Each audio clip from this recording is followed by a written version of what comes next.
So taking as read that the therapies will be efficacious, which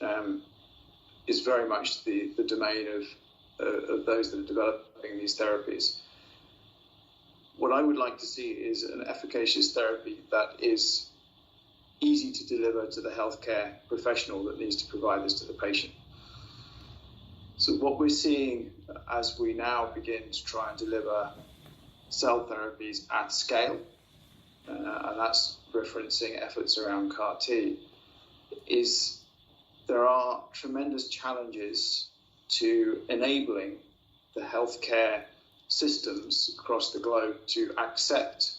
these therapies and then deliver them to the patients.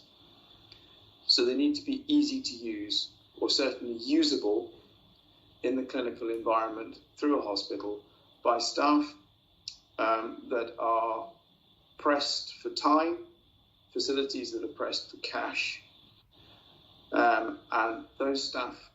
while highly trained in their clinical environment, are not highly trained in the nuances of iPSC,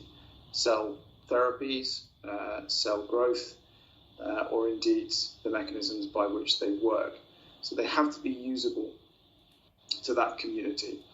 So that's where I think a lot of help at the early stages of development,